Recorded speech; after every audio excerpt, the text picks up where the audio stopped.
Welcome to the Amazon's podcast. I think we finally got the time right.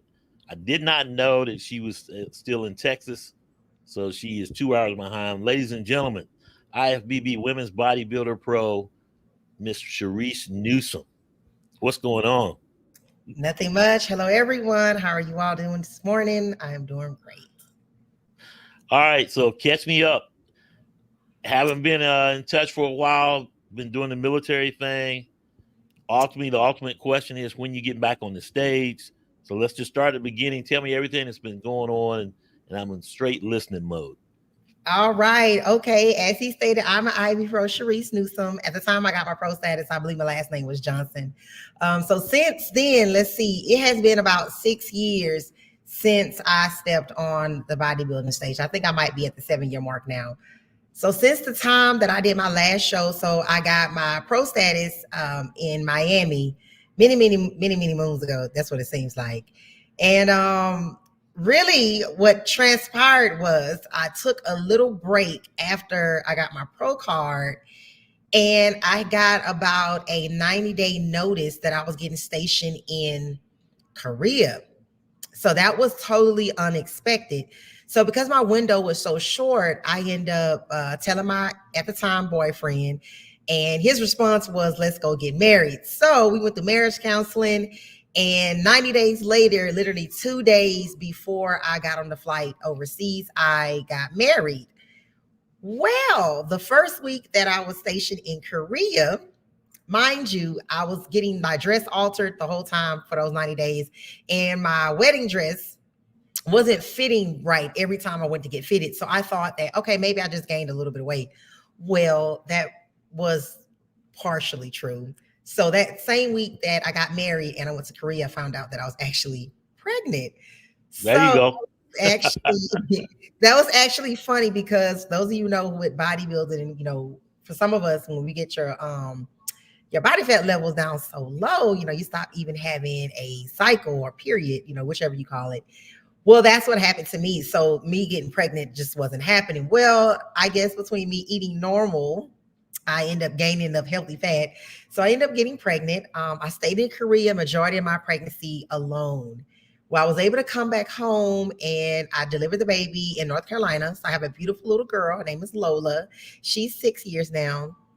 And after I had the baby, I want to say I had minor complications. And so I ended up getting a hysterectomy. All right. Some of y'all think like TMI, but some of things, we don't talk about this when it comes to bodybuilding. What happens after you have a baby?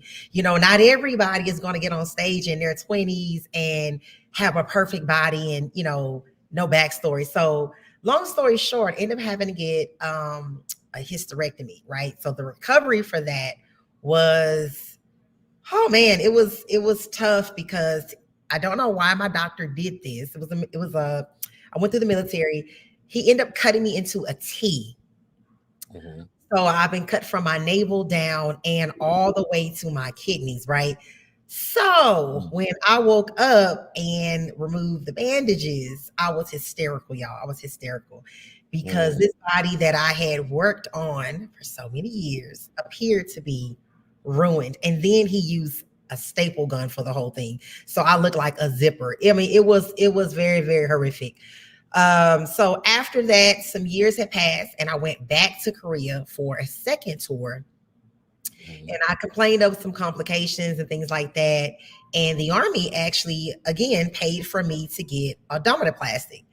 And then I also got liposuction as well. And the liposuction, because I've always been small, but the lipo was pretty much so that any of the original scar tissue, any raised skin, it could lay, very flat.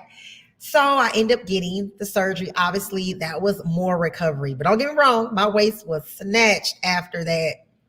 And it caused some of that original bruising to become better. They gave me steroid injections to make it look better. So now that some years has passed, believe it or not, once you get steroid injections, it changes the way the scarring looks. So it over the years, it has gotten better. So I would be lying if I said I wasn't a little self-conscious about that, because at first I just had the stretch marks.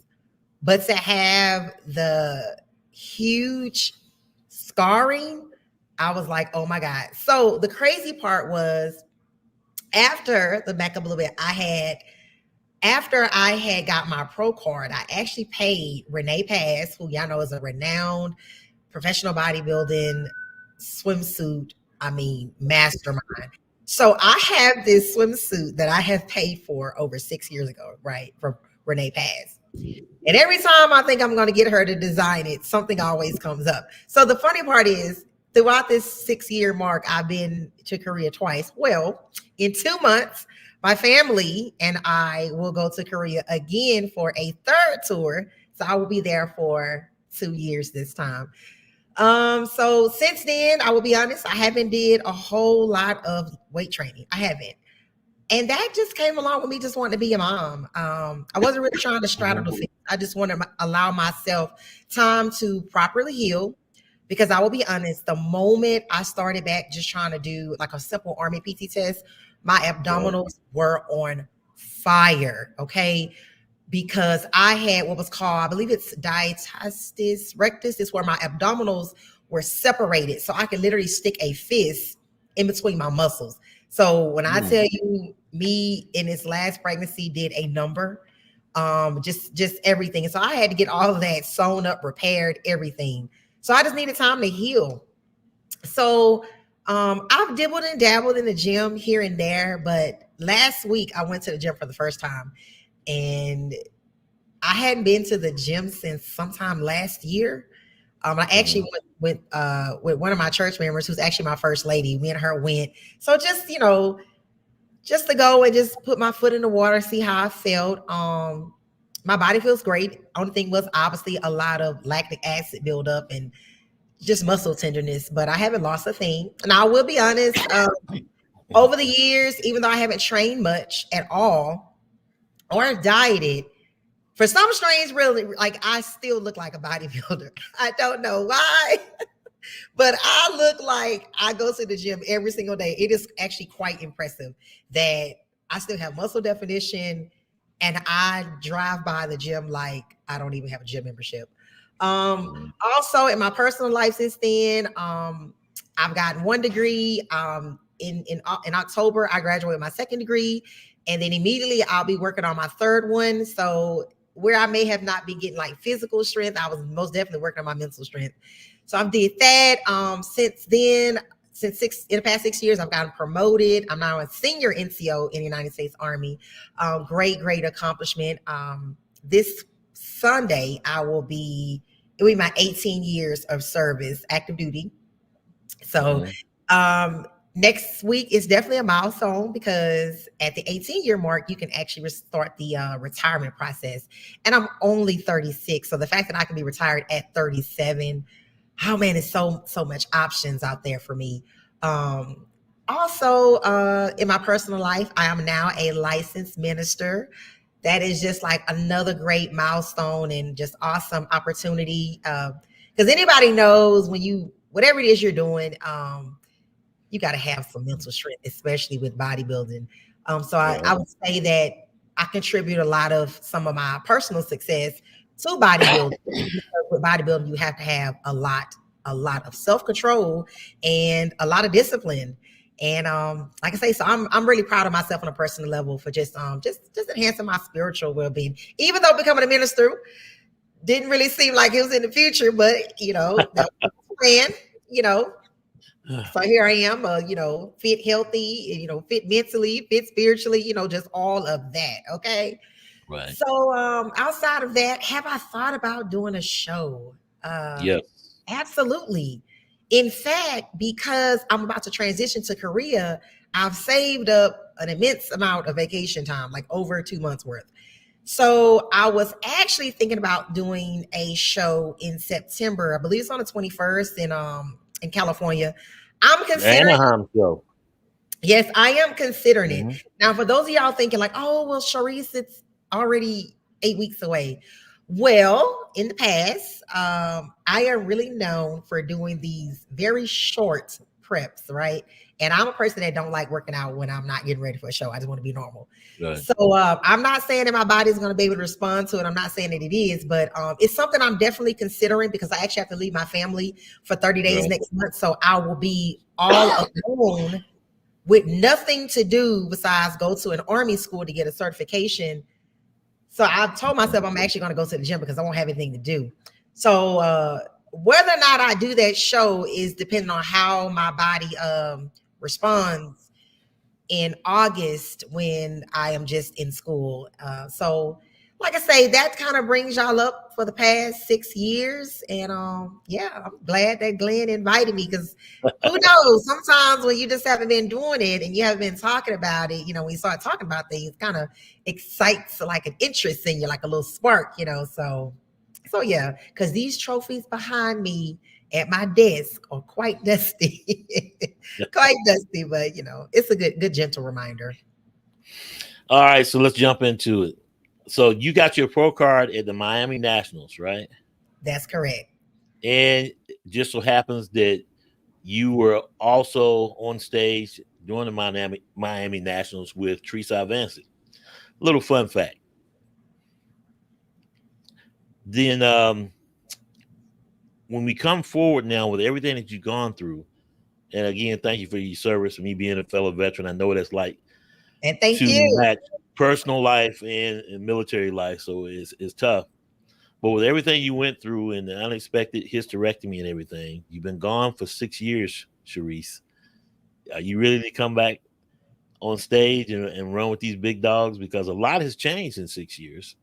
And that's from being the devil's advocate part of it.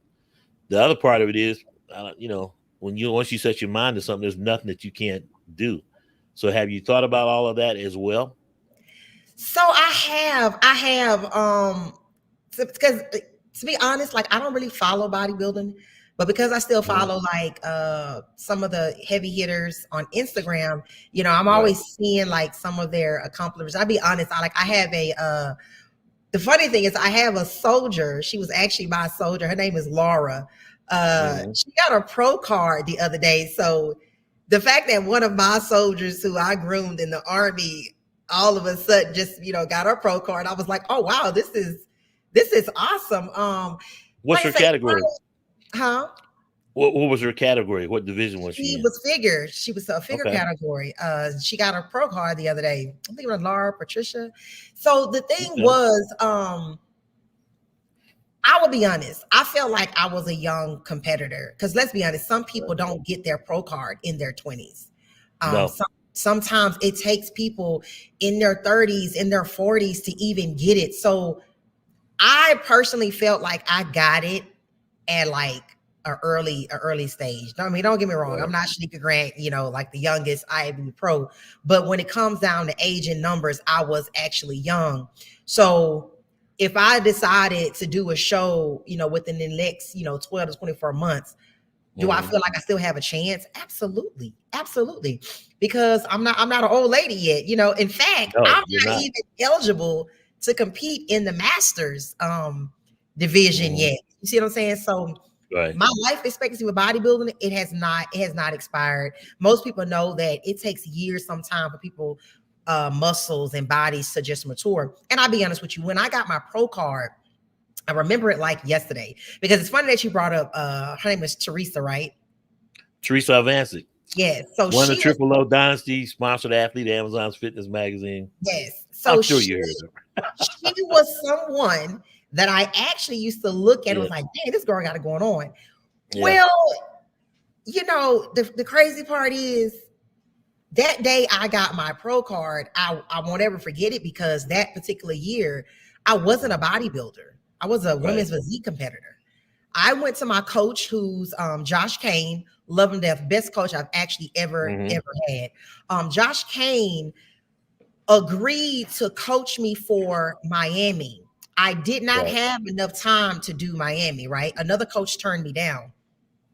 But I was very adamant. And I remember Quincy Robbins had a show. Quincy Robbins had a show in Greensboro. And I went to the show and I went as a bodybuilding competitor. And I was like, I just want to do it. He was my opposing coach. I just want to do it. Just see. Well, lo and behold, I won that show, and it was Quincy's 25th year anniversary. And I did that show, and then Miami was like 3 weeks later. But I had only dieted for 7 weeks, and I hadn't been training that year really. It was like an off and on thing, so I really wasn't consistent. So the fact that I went to Miami and I got my pro card in a division that I had never competed in on a big stage was actually everything. And then not only did I get my pro card, but I actually won the overall. And I remember that when I got my pro card, because in that division, you just had to have number one in each category at the time. I know certain shows like Pittsburgh, you have to have the overall. Well, I remember that when I went off stage, some way, somehow, me and Teresa end up standing beside each other. And we wasn't supposed to be standing beside each other for the overall because I was tiny. I was under 115 pounds. She was this Amazon. But some way, somehow, we ended up getting mixed up and we ended up competing against each other side by side, which was great because I knew that if I got my conditioning good enough, that was honestly going to be my competition. It was going to be her. There's another lady who trains. She's very dark skinned and she's a female bodybuilder and she trains with Kai Green at times. I can't remember her name at the moment, but she was another person that I looked at in bodybuilding. And I had no idea that all of these women that I had looked at in the sport was actually going to be competing at that show. So it's like I got on stage with literally everybody that was somebody. And I beat them. And then I never forget that following year, everyone that I had beat at that show, they went on to compete. And one of them went to the Olympia. So my career flashed before my eyes. I was like, now wait a minute, here I am with this baby. And everybody that I beat last year is on their way to be like the best. And I never forget Margie Martin, man, she actually sent me a text message and was like, I'm not even competing next year. You got it. And I, at the time, I just, I ended up getting pregnant. So, I guess the Lord had other plans. But on a positive note, because I always try to see the good in everything. When I look back at it, like now, I'm not having no more children. So I won't be having, any accidents coming in there. So, don't get me wrong. Like I've thought about it. I've thought if my season has passed, my time has passed, but I actually don't. And in fact, when you cross over to the professional level, it's a whole different. It is. It is. Just everything. And I will be honest, even the little bit of what I felt after I got my pro card. People was giving out free sneakers, free shoes, free just to get swag. Just to get that experience was like awesome. So, It's great that you'll be able to take your family with you to Korea because the Army's changed a lot and that's great. You got to do 2 years instead of one since it's a company tour. You're 36. You're looking at retiring from the military, so that will give you plenty of time for bodybuilding. And you are still young. You have great genetics, freaking nature. And you mentioned as far as getting ready that you could possibly do Anaheim. Could you assemble a team that quickly? Could you get ready that quickly? Do you have a coach now? So I don't currently have a coach like on the payroll. No. Could I get ready? I think I could. Don't get me wrong. 7 weeks. Yeah, it got me my pro card, but I have to be mindful that 7 weeks may not be good enough to get a win on a pro level. However, I will admit this one thing. When I did do the 7-week diet to win my pro card, we didn't really pull out any tricks. Nothing was very aggressive. It wasn't. It really wasn't. Somewhere in there, I think I snuck in some pizzas. I'm not gonna even lie, and I'm always disciplined.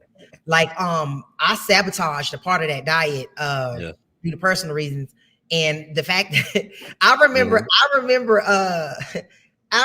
flying in the airport with a weight scale in my backpack because I didn't sleep the day I got my pro card. I didn't go to sleep.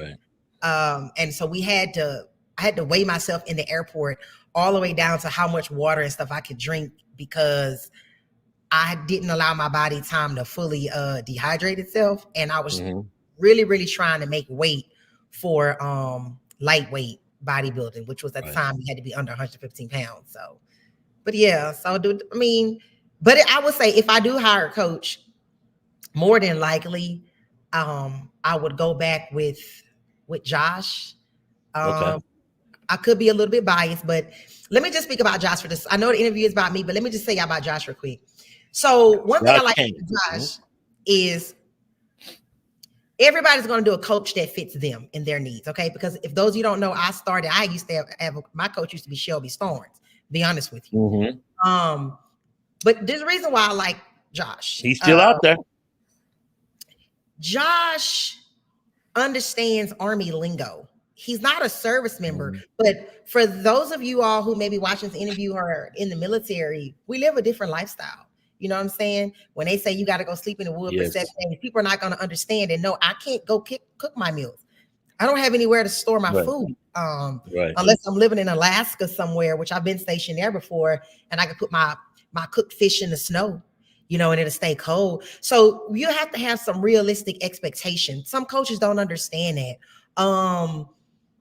Also, some coaches may not understand. I want to be a bodybuilder, that I am, but I love the fact that I still look like a woman. And I say that so genuinely. To be able just to diet down, but still keep that feminine look is a great thing. That's important to me. I still want to sound like a woman. Look at me. I have on pearls today. Like I am a woman. You know what I'm saying? Right. So, and like I say, and Joshie always understood what I wanted to do. It was always a good compromise, and I feel like that's good. You know, I wasn't his only client at the time, but he treated me, he treated me like I was, and that's important. Do you feel that you can get ready in 7.5 weeks to do Anaheim? Because now it's like everybody want to see it now. You didn't put it out there. You might as well follow through. I can. Now, would I say that I'm a little apprehensive? Absolutely. Yes. Could I? Yes. But we all know anytime there's a move involved, that's just a lot of work. So it's like in my mind the other day when I looked at it, I was like, I want to do this. But I got my welcome letter, for example, from my school last week, and I'm not going to get paid per diem for my food. I have to eat at a dining facility every day. So that means I will be eating military. And even though at my rank, you'd be like, what? Well, for this particular school, I have to eat what they give me. I mean, don't get me wrong. Can I go and cook my own food somewhere at a hotel or something? But that was something I needed to think about, because when I had made this decision, I didn't know that I would have restrictions on my food, which is the most important thing. Like the working out is not going to be the issue, but now I'm looking at, oh my God, the food may be an issue. At some point, me and my family, got to move out of this house. So like I say, I don't want to sound like a bag of excuses, but initially, did I think about doing that show? Yes. But now that I'm starting to weigh some of my options, I want to be smart about it, but also keep in mind that next year, I'll be in Korea a full year, and who knows? Me and my family, we're going to come back to America for 30 days of vacation time. That gives me plenty of time to, fly, because that flight is very long. Fly back here. Oh yeah. Let the water, fall off my body some, and then jump into a planned show. So, plan a show around the time that we would go on vacation time. Right. So when's your report date to Korea? So my report date is October the 10th. I have to be there by the 10th. So really I need to be there on the 9th. And you can take leave in 6 months after that? A mid-tour leave? It really doesn't matter. It doesn't matter. But I know for the job that I'm going to, I am going to a leadership role.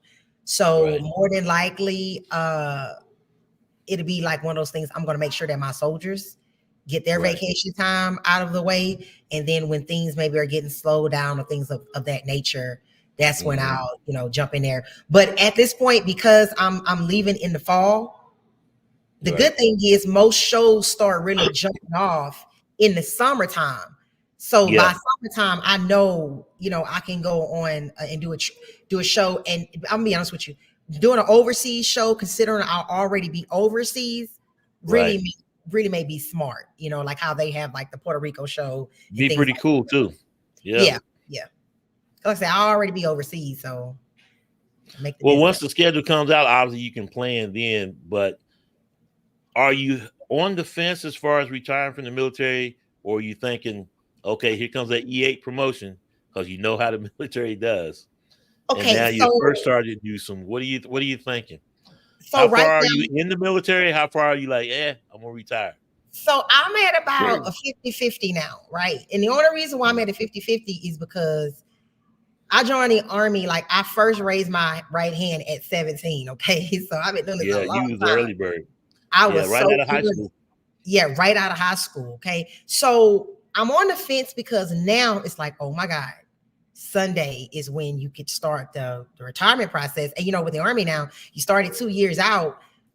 But like that last year, some people kind of stopped coming to work a little bit, Oh yeah, if you got to leave. No. Yeah. They go get another job. Yes. So where I'm saying 18 years now, 20-year retirement, really, I could honestly have one more full calendar year. So I'm on the fence, but one reason why I'm on the fence is because I'm being honest with you. Anybody who joined the Army as young as I did, and you realize like, wow, at 37, I can start a whole nother career. Especially when you have all these degrees, in the Army, you get these degrees, but you're not using them. Let's be honest. Contractor versus GS, a lot of big money out there. And I'm gonna be honest with you. I'm on the fence sometimes because I have a desire to look the same way I look on right now. Okay. Right. With my hair down, red lipstick on, and I sometimes just want to be a woman. GS job in the office. Yeah, and then also with branch manager. How about that? That too. I mean, because I'm on the fence too because I am eligible for Master Sergeant, so I did make the Master Sergeant list last year.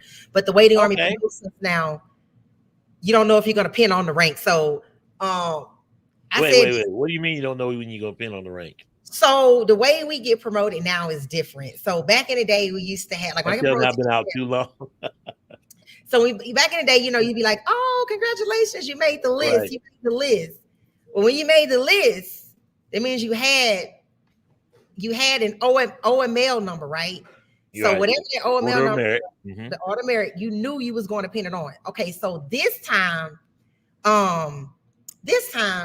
you'll get an OML number, but you don't really kind of know if the Army is going to pick up 100 Master Sergeants. You don't know that year. Now, you can look at trends. You can look at trends and you can kind of tell, okay, I might get picked up. But now it's like you don't have a definite anymore, if that makes sense. Just you have to go off like the current trends. Like if you knew last year they picked up 10 Master Sergeants, then you probably are gonna get picked up. So I would have to have like an extremely low OML number and be very, very competitive. Right. Yeah. So you still got at one time you had a meal prep business. People did not know. You could always bring that back as well, correct? Oh yeah. So like I had thought about it. I had thought about it. And since we've been here in El Paso, we didn't start it back up. I felt like we should have, but honestly, I don't know, because I'm gonna be honest with you, I don't like the food here in El Paso at all. So I'll be honest with you, especially when you've been stationed in North Carolina, and Houston. I didn't really like the food here, so I mean I should have, but I didn't. I didn't do it. So you're still in chemical, right? I am. I'm still a chemical soldier, and that's where I'm next week. Next in 2 weeks from now, I'm actually going to Fort Leonard Wood, Missouri, to get it's called a seed burner enabler. I'm going to get an identifier so that I can have this certification to take my next position once I get to Korea, which is it's actually a competitive position for promotion, and want to say I'm actually going to the next rank up position. I think I'm going back to another E8 billet when I get there. Yeah. And for those that don't know, understand, chemical NCO, that's the gas chamber person. Like when you went through basic training, everybody had the gas chamber with the tear gas and everything. That's what she does. So you can take some people out with some nasty stuff as well. We're talking about tear gas. Yes. So I feel like in the Army, I ended up. You do, yeah. But yeah, I got the nerdy job. Believe it or not, it reminds me of the movie Outbreak. Yeah, exactly. Yeah, like in my line of work, it's just not just the gas mask, but the school I go to next month, we wear the actual white chemical suit with the aspirator on. Yeah. So you're from Houston, Texas. I am born and raised there. And obviously you heard of Ashley Jones. Ashley Jones. I think I have. You're kidding me. I think I have. You haven't heard of Ashley Jones? That's the breaking news story of the women's bodybuilding story this year, I think. So if I do know who she is, I probably didn't know her name and just seen a photo of her. Oh yeah. When we get out, I'm gonna send you some photos. Okay. Ashley Jones won the New York Pro. How tall are you? I'm only 4'11". She's about in that range. But yeah, 3-time Olympian in 3 different categories, going figure, women's physique, and now bodybuilding, going to the Olympia. Yeah. Oh, wow. Is, I know you say you haven't been around the bodybuilding world, but you got to get back in. I do. I just know some people. I got to check out Miss Ashley Jones. She didn't got. Yes, you do. What about Sarah Villegas? Okay.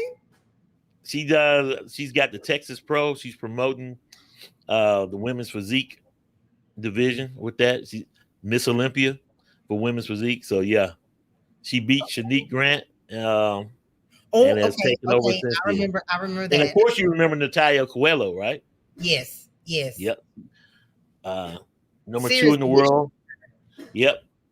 So she beat Sarah Villegas, and then last year Sarah Villegas came back and took her title back. So, man, you got to get in the know. You got to get back into. Like, I have. You've been enjoying too much of regular life.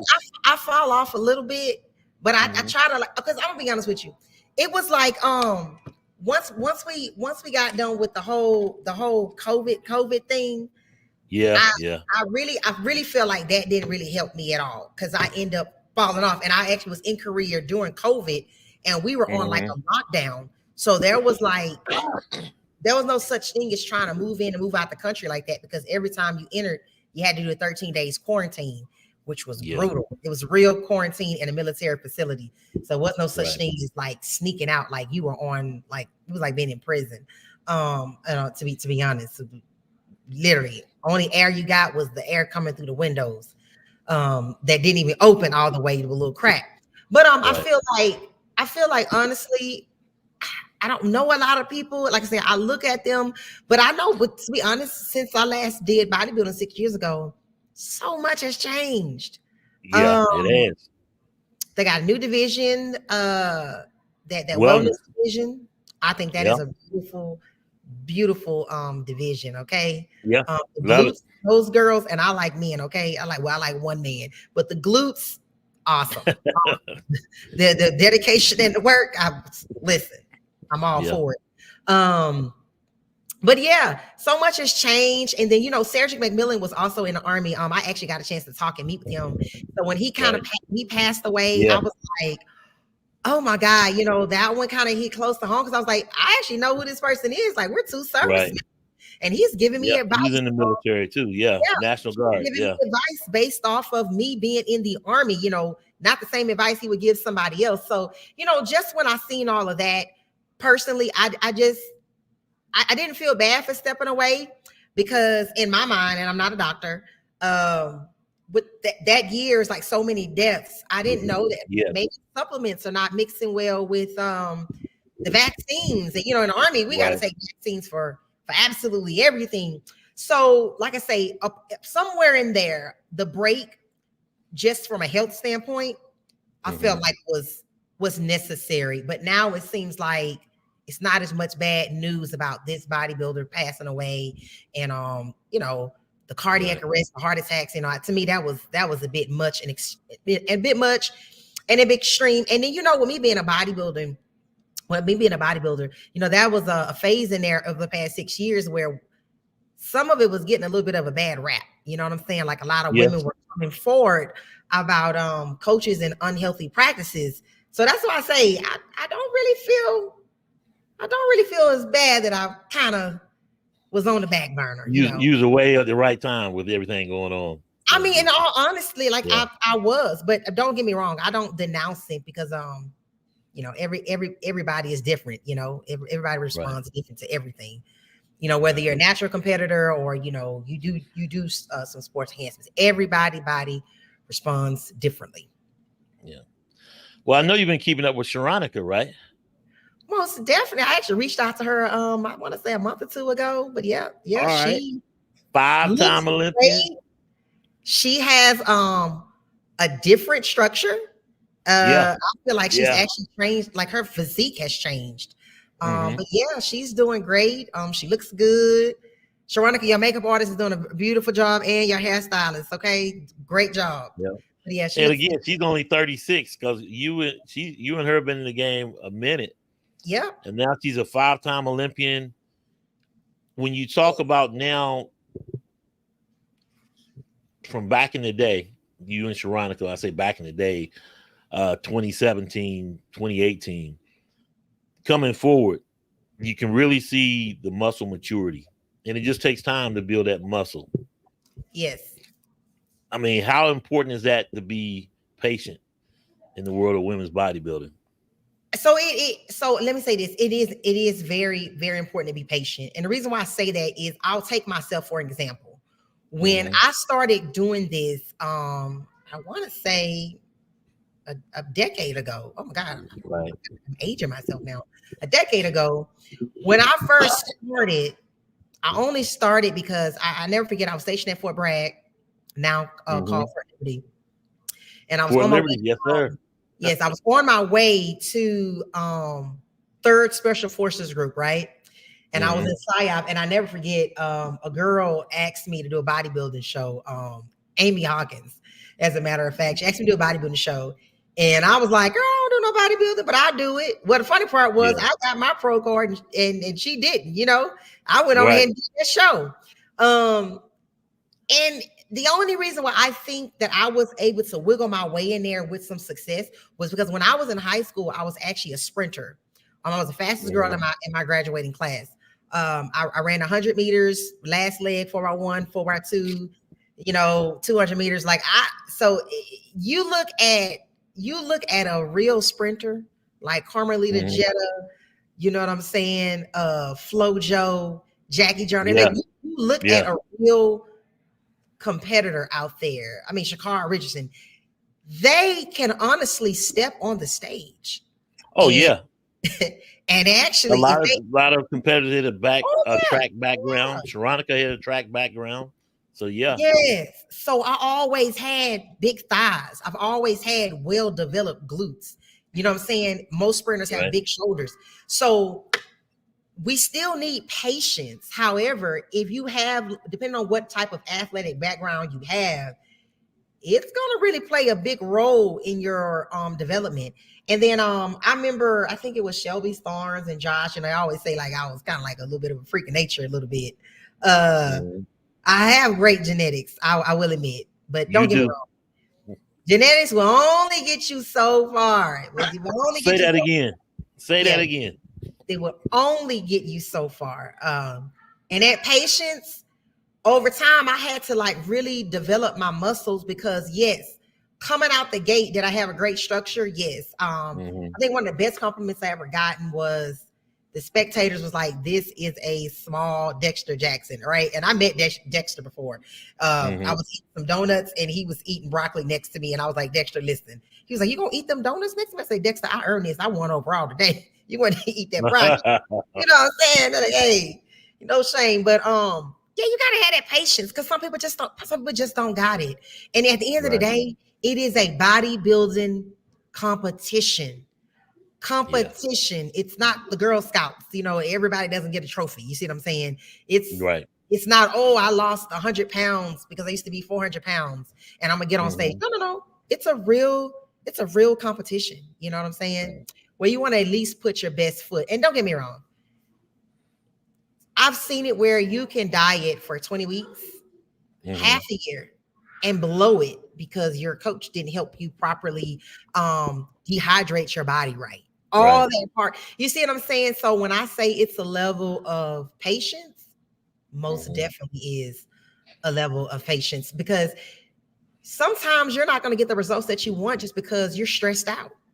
You know what I'm saying? Yeah, the cortisol levels, which is a real thing. You know, it's a real thing because if you got something personal going on in your life, I'm amazed, and I've seen it, how much it takes out of you, and you just really can't compete. Doesn't matter how long you've been in prep, how good you were looking, that stress plays a big factor. It does. It does. I remember when I got my pro card, me and my current husband, we've been together straight this whole time, but we actually broke up, quote unquote, a couple of weeks before I got my pro card, and I didn't see him again until like the week I was going to get the week I thought I was getting the pro card. Right. But yeah, we end up taking like this little break. It wasn't to see other people, but it was also I needed to focus, and we just wasn't on the same page with some things or whatever. But it didn't matter now because look at us, we married now. But there you go.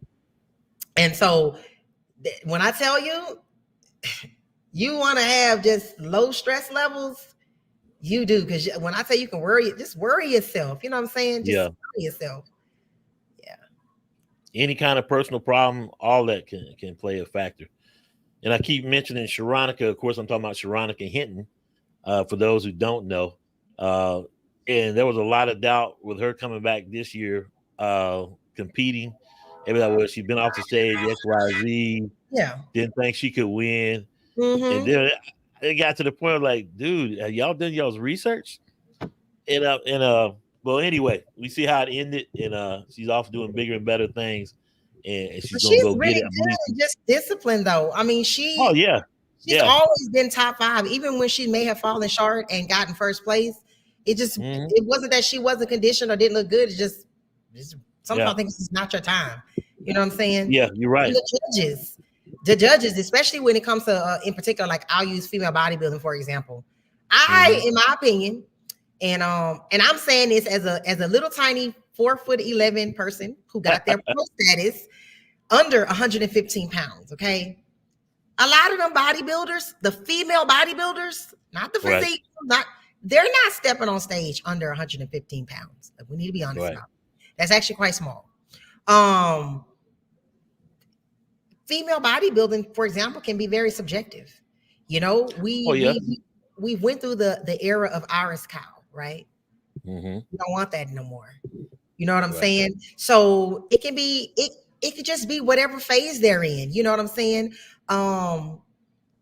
I'm glad that they've downsized some, because if anybody knows me being in the active duty Army, you're not going to ever see me that big. Right. It's not conducive to my current job. And we're still required to take a physical fitness test, which means I need to be able to move all of that mass. And so I'm still have to meet the weight standards, AR 600-9 Army regulation weight control standards. That's right. How hard is that? You know, to do bodybuilding and meet your weight standards. So I'm considered overweight. I am considered overweight. Now I pass weight because I can make tape, but the body composition tape. Yes. So since the time that you were in the Army, the new Army now, we have a new PT test and the score is on a scale of 600. So if you make a 540 or better, you don't have to be taped anymore. You still get weight, but you don't have to be taped. So I can make a 540, so I don't have to be taped. And I know you're putting 540. So based on your PT score, they said, well, you're fit. We're not going to do a body composition. Yes, the Army should have been did that, because just imagine. I remember one time. That's a great change. I was standing in the line to get taped. Nobody saw me because this dude was huge. When he moved out the way, I was little bitty old Chareece Newsome standing there, and they're like, "What are you doing here?" I'm like, "I'm overweight." They was like, Yep. "Go take a poop, get out the line." And I was like, "But I'm supposed to be taped, Yep. you know." Been through So, that many times. yes. They still do the same tape test. So it's like for guys, it So was the neck they, and the waist. You in the guys, it past was what, the years, wrist, the they changed it. forearm. Yeah. It's changed again. It's changed since Okay. then, and it just recently changed. So for some people, it's a little bit more forgiving, and some people it's not. So even the way that they take, they made some revisions, which I'm be honest with you, the Army was kind of outdated with them not Oh, yeah. changing. Because the physical fitness test that we take now requires us to lift weights on the Right. actual test. So when you Right. incorporate weight training, you're going to change the way the force looks. You're going to have a stronger, more fit, more muscular force. So the body compositions are going to change. So therefore, the requirements for the body composition, it needed to change for that. So I thought that was good. Yeah. All right. So you are now an ordained minister, pastor. So I haven't got my ordination yet, but I did get licensed. So it means I'm official still. Ordination comes with whatever your faith is, but for the licensing, that's the first part, because when you become a minister, it's not like becoming a deacon.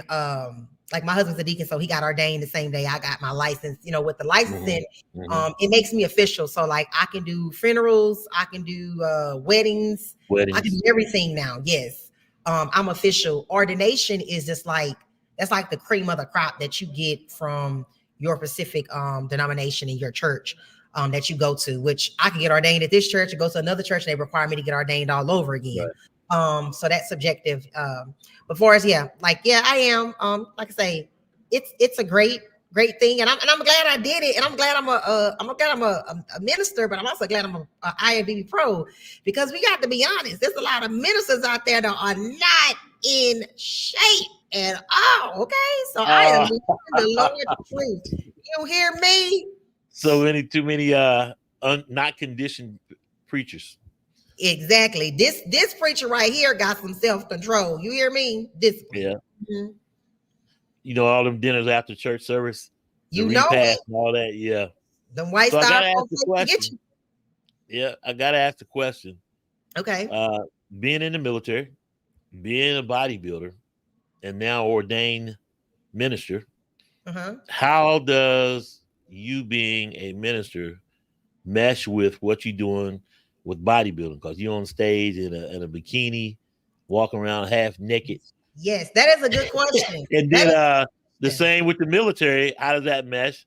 You be on stage half naked, then you come out the formation the next day, and all your soldiers are looking at you like, how does that all work? And does that compromise your faith?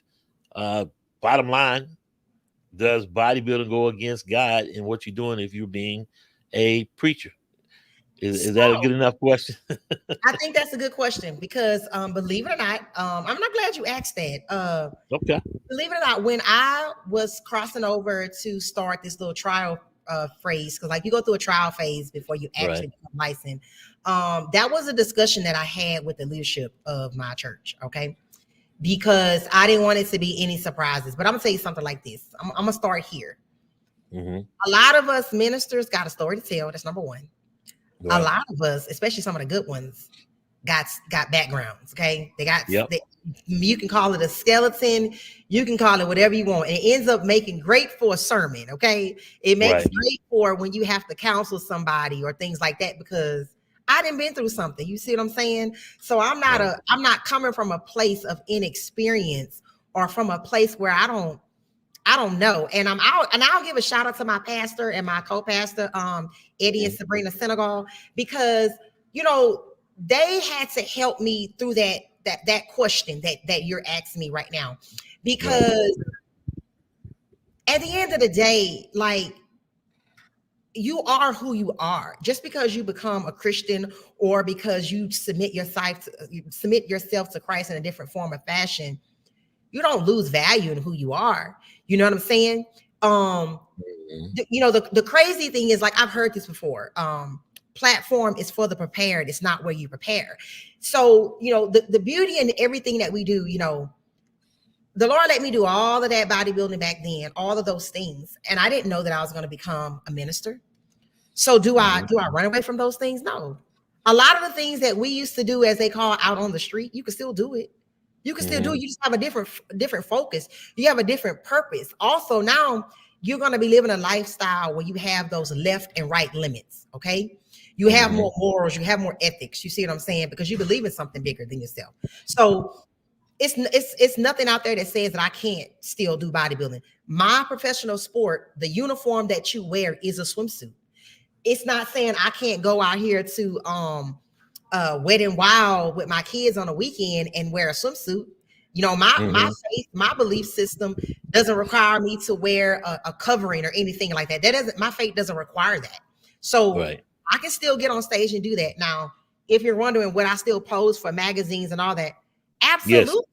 Yes. It has a title. I'm not being an exotic dancer. I'm not doing it's a title for that. It's called a fitness model.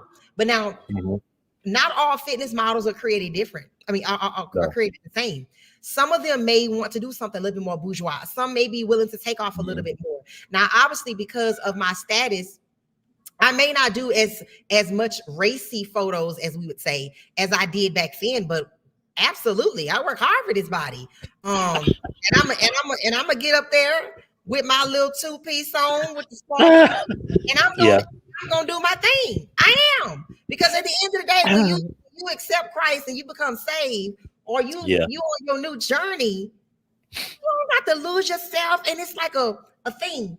It's like when you become a Christian, you born again, right? But you don't lose yourself. It's not boring, right? It's not boring, and I wouldn't say that it defaces anything. You know what I'm saying? Just you know what they say sometimes. You gotta think twice about it. You probably shouldn't be doing it. That, but also, listen, I'm airborne. I'm not playing nothing safe. Okay. Okay, I'm not playing nothing safe. So yeah, I'ma still do it. I've did a lot of things through the time I've been in the Army. Nothing is. I mean, if anything, the only thing I've really suffered by being in the Army is, and this is the moment of transparency here, is a lot of men don't understand. I'm my own woman. I'm not yours. Just because I may take this photo, or I might do this video, you know what I'm saying? But that it doesn't. I'm not bashing the military for that. But it look but don't touch. Exactly. Or when I'm at my work computer, that doesn't mean that you should send me a picture or a video of yourself. You see what I'm saying? That has nothing to do with my spirituality or anything like that. You know, it's about respect and it's about boundaries. You know what I'm saying? So yeah. And you definitely can be taken out of context if they see you on stage. Oh, she may be this way or she may that way. And a lot of mistakes. A lot of people who doing that and condemning them, you just mad because you can't do it, and you just mad because your body not built to do that right then and there. Let's be honest, because we gotta look at it as people tend to mature and get older. They forget that they used to have a past, and they forget too that they were once in their 20s and their 30s. You know what I'm saying? I'm not doing the same things in my 30s that I was doing in my 20s. I'm not, because I matured from that. You know what I'm saying? I've already You're wiser. Yeah, I'm a little bit more mature and more responsible now. So just off the strength of me and I'm married also. You see what I'm saying? Yeah. So yeah, and even with the marriage, whatever you and your husband say that it's okay for you to do, then it's okay for you to do, because that's between you and your husband. Right. You know what I'm saying? That's nobody else's business. If your husband say you can run down the street butt naked, then that's what he says you can do. Then that's at the end of the day, that's all that matters. Okay. Yeah. Yeah. A lot of false assumptions are made. They see, well, she must have an OnlyFans. She must be doing this, and nothing can be further from the truth. And that's my thing with shooting model's choice. It's whatever the model wants to shoot. So a lot of false assumptions. They say, oh, she got to have it. Yeah, you remember I used to do the photos and videos with you. That's why I got my big start with that. I'll be honest with you. Yeah, I got them. We're gonna put them up. No, I'm playing. Yeah, but, looking back, but it wasn't like what people thought. No, but at the end of the day, there's some great photos. Listen, when my children get older and my daughter get older, I'm looking dead in her face and say, you know what, your mama was the true definition of YOLO. Yep. Okay, you only live once, and I enjoy myself. I'm not out here living a life with no regrets. And it's not a thing to say, you know, when you get older, you know better, you do better, because that's not always true either. But those are some things of my past. Some things in my past that I've done, I may take forward with me in the future. And some things I'm not. And that's it's my choice, not necessarily anything influencing my choice, but it's my choice. And I think that's the beautiful thing about being a woman is, you know, you always have choices. That's true. And a lot of those photos are right on your page now. You didn't take them down, nothing, no shame in your game.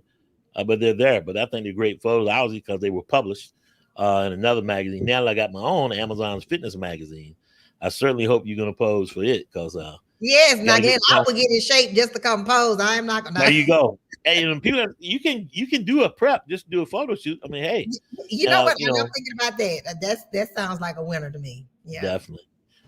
Every center has a past, or every center has a future. Every saint has a past. So there we go.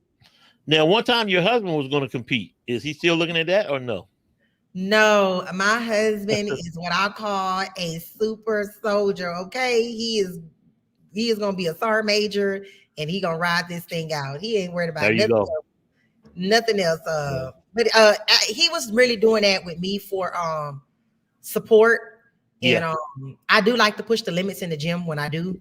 So for me, having a male to go with me to the gym was a great thing, because he was a very good squatter when we were going, like spotter, very good. And I could really lift heavy without hurting. And what's his MOS? So he's actually an 88 Mike. All right. That's right. Truck driver. Yep. Truck driver. Yep. Well, give him my best, certainly. And that's great that you guys are together and doing things, because that's a testimony in all of itself there as well. I'm going to let you out of here on this one. Since you've been away, well, baby, let me ask you this question first. Do you know who Miss Olympia is in women's bodybuilding? The current Miss Olympia. I do. What is her name, though? What is her name? She's Chareece, really you can. She's, oh my God! I know I can't remember her name right now, but I know who it is. Oh my God! She's only won 4. I can't remember her name. On the precipice of 5, Andrea, you need to be whipped. Andrea Shaw. Before you can do a competition, you have to sit down and take a bodybuilding test. No, you're right. But wait, that's horrible. You cannot tell me you've been away that long. You ain't been a doggone hole. I can't remember what her name is, but I know she won the last. You act like you've been sleeping in a coma for 6 years. I know, but I can't remember her name. But I don't remember. But I do remember it. Like if you put in a lineup, Andrea Shaw. There we go. Okay. Do you remember Sid Gillian? Yeah, I remember her. But I like Shaw. I was glad when they picked her. Okay. Well, Sid Gillian did figure, and she's won 7 on the precipice of 8. So I cannot believe it. I think Sid is good. I like her look. Small waist. She still looks very womanly. Beautiful complexion. I like her look. I do. But with the new girl that they picked for a women's bodybuilding, like I said, I couldn't remember her name off the top of my head, but I was glad when they picked her. I could not remember her name. What made you be glad that they picked her? Okay, so there was still some size there. Okay, I wish I could meet her face to face, because I'm curious, like how big she is, because the screen may look one thing or whatever. Like I say, I couldn't remember her name or whatever, because she came about heavy when I was kind of like really away from the sport. But she has good symmetry. She has good size. And most importantly, I really pride the sport on keeping the women who look good in the face. Femininity.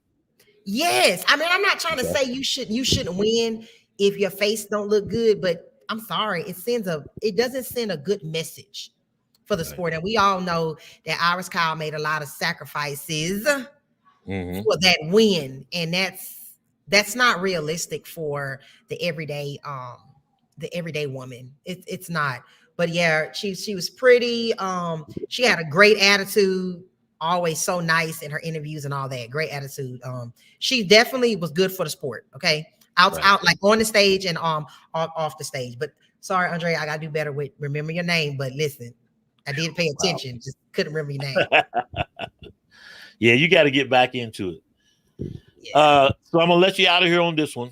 And so you think the look is the Linda Murray look? Return. Always. I would always go for the Linda Murray look. Personally, me, I feel like if I get back into it, when I get back into it, I feel like that will personally be my look, because I've actually been compared to her quite a bit. But so realistically, that's always going to be a look for me. And she still looks good too. Oh, yes. I was at the Atlanta Pro. Whew. And honestly, I wish they would go back to the Linda Murray look. Yeah. I feel like that's what it's still supposed to be. Do I feel like the judges are still pushing the limits? Yeah. Yes. I feel like they are, which could be the reason why female bodybuilding kind of died the way it did. I mean, we want to look good. And I'm being honest with you, like when you see like a female bodybuilder and then you see them in off season, that off season bodybuilder, that thing be nice. Yeah. You know what I'm saying? And that's what's important, you know. Right. Yeah, looking good in season, looking good off season. You know, we got all the curves in all the right places. Yeah, that's true. That's true. Yeah. I mean, if I had my way, I'd love to have them both on the cover of Amazon's fitness magazine, Iris Kyle and Linda Murray, and why not? Linda Murray is 62 years old. Saw her at the Atlanta Pro, her show. She looked amazing. She's beautiful. Because when I look up and I see Gail King's on the cover of Sports Illustrated,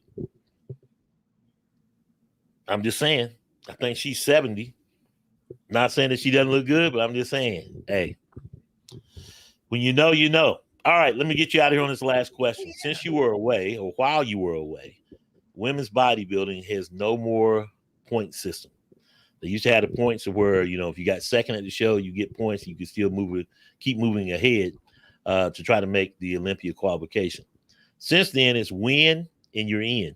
Second year of this. What's your thoughts on it? Some people say if you had more shows, which I think is really the real answer. But when you look at it, everybody's saying, well, they had the point system, more people would qualify for the Olympia. But it's not a participation trophy. You want the best of the best on stage. But I want to hear your thoughts. Point system or win and you in, meaning you win the show, you in the Olympia. Okay, so I did look into this a little bit. Okay. So it's win. So if you win first place, right, you qualify. Yes, for the Olympia. Second and third, you don't qualify. So you have to win. Points. Right? So, no points. You got to win a show. So I can go either way. Less shows now. Huh? And there are less shows. Mm-hmm. I can go either way with this. All right. Mm-hmm. The point system is still great because you can just not be ready at one show, right? But by the time anybody who knows this, when you start compiling shows on top of each other, the conditioning always gets better. As long as you don't try to run it for too long, then you end up killing yourself. But exactly, doing too many shows. And I remember some competitors used to do this. They used to do like the shows later in the year leading up to the Olympia to qualify, whether it was with points or whatever. And that was one reason because of the conditioning levels that you achieve. Just long to get ready. Yes. Now, competitive wise, the one win and you get to go. Competitive wise, when you look at it this way, you're only going to have the best people on stage. So that's great. All right. However, it's still a show. And so it's like regular sports, right? Everybody got their picks. Mm-hmm. I think this person gonna win. I think that person gonna win, right? Mm-hmm. But I could like the other way for this particular reason. I was an underdog when I got my pro card. I wasn't a household name. I wasn't, I just was a little girl who was competing that was in the Army. You see what I'm saying? Right. And I won the whole thing. You see what I'm saying? So I can look at it from both perspectives. Sometimes I would like to see that underdog come in there and just give the next person a run for their money, because who knows, they may be what the judges is looking for on their day. And you know what I'm saying, just because you won the last 5 years doesn't mean you're gonna win this one. Like we've seen that with men's bodybuilding. You see what I'm saying? So I can go either way. I don't want to say yes or no, but I did like the point system a little bit better, because we all know women's bodybuilding, we have the least amount of shows, and that can get kind of frustrating because we spend a lot of money. We spend a lot of money. So to just rule us out, and what I mean by rule us out is you kind of put us in a box. So if I don't win at all, I don't even have just another opportunity. Or take somebody like Cedric McMillan. One year Cedric McMillan got to compete because he just asked the federation, like, hey, I'm a soldier, I was in the field, I had this and this going on, can you let me compete? You see what I'm saying? He didn't have a missed opportunity because he was serving his country. You see what I'm saying? So I feel like they put it in a box when you just say, if you didn't win, you can't come. Because and then you're gonna have a small amount of people competing. You see what I'm saying? But when you want the best of the best, right now, I think currently qualified, there are 12 with 3 shows remaining. So you're probably going to end up with like 14, 15. But when you was it that many female bodybuilding shows this year? It didn't seem like it. It was like, I want to say 8, And so you have, but like the shows that were the Savannah, the Puerto Rico, they were gone. The year before that, they hit the Indy Pro, that's gone. The Anaheim show, that's a new show. Okay, so that's a new show. That's right. Yeah. But I mean, they're basically with 1 for 1. You lose 2 shows, 1 was replaced. You see what I'm saying? Gotcha. So I remember it used to be more shows. So if it's at least 10 shows, like I didn't do the full breakdown because I know 1 week you'll be like, this show was canceled, but then some promoter will come out with a new show. Right. So I would say, that's why I say I can play devil's advocate with both. If there is 10 to 12 shows a year for the female bodybuilders, that's still enough for you to be able to have some excitement.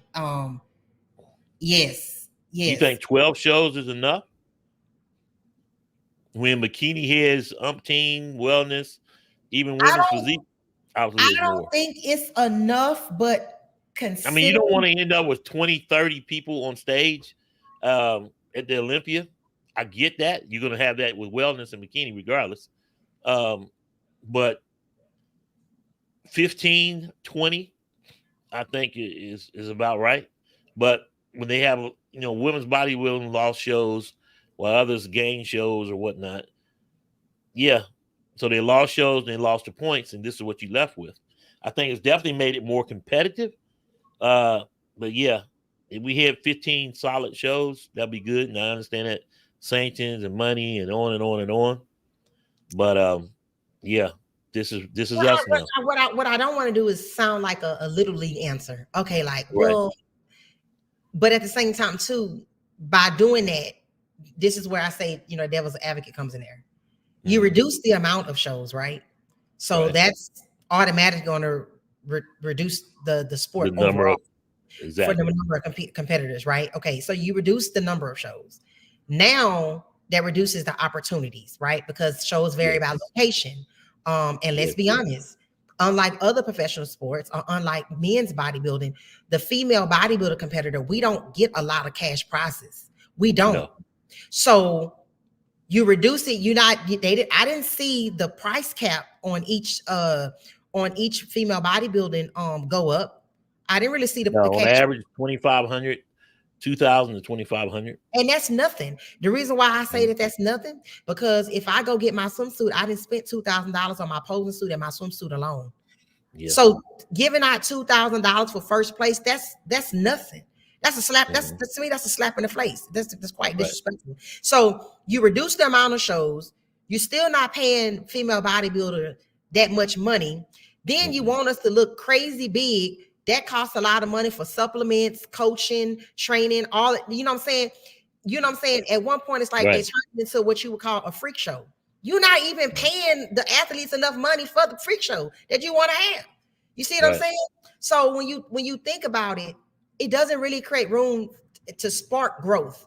The way it's set up, it's almost like bodybuilding for females. It's not set up to grow because men, they keep offering them for the Olympia. One year they gave out half $500,000.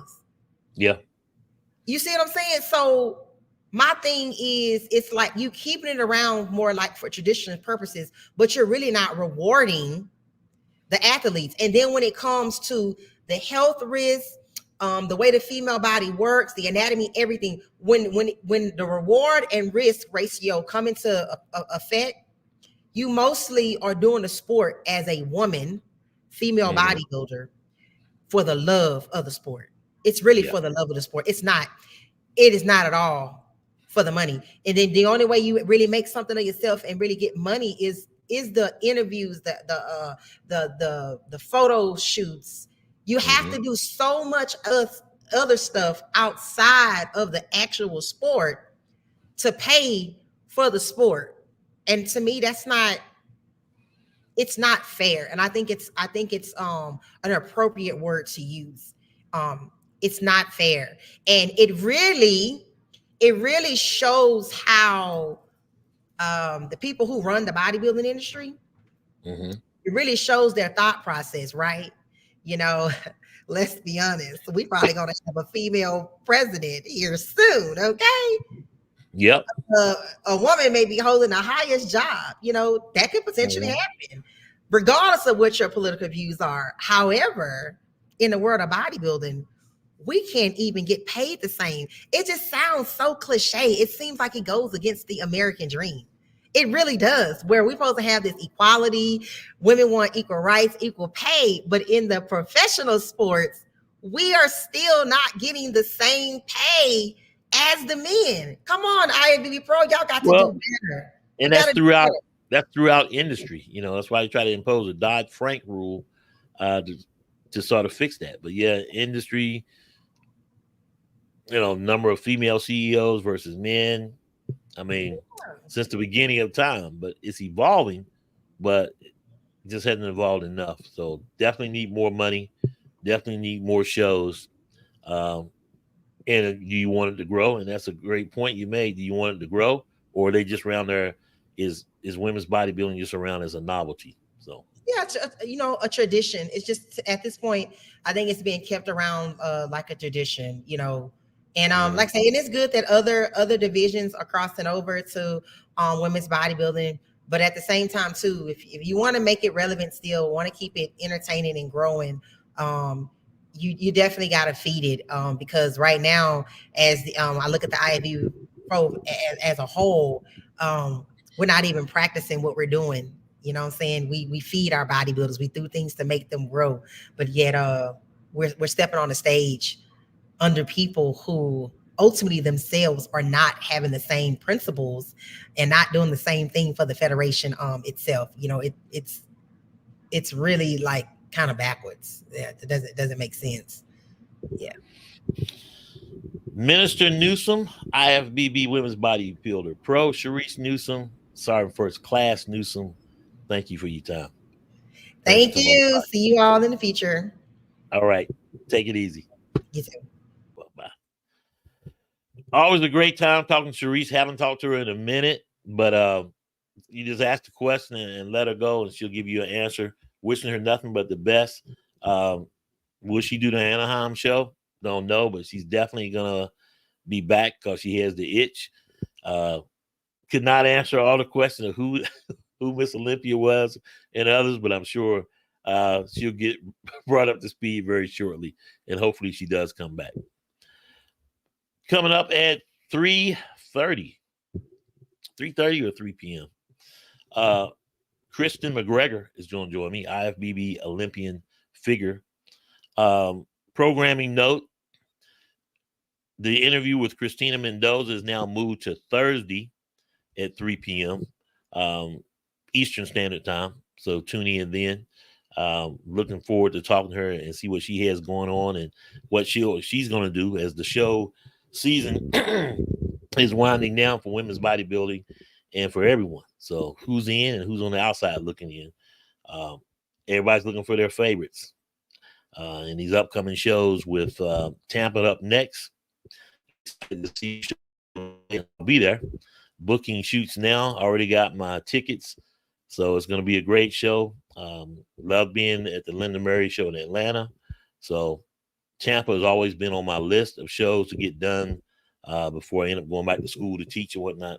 So glad to finally be able to make it to it and looking forward to it. This weekend, I'll be in Columbus, Ohio. Those that want to book shoots, reach out, let me know. I have some already on slate to shoot, so I'll be there Saturday and Sunday, and then coming back early Monday morning to get out of here no later than Wednesday, the 31st, to get down to Tampa. I'm Glenn Young. Celebrate the female physique. Make sure you subscribe, like, share, and subscribe to the Amazon's Fitness Magazine YouTube channel, and of course, subscribe to the website, amazonsfitmag.com. I will see you guys at 3 o'clock. Talk soon.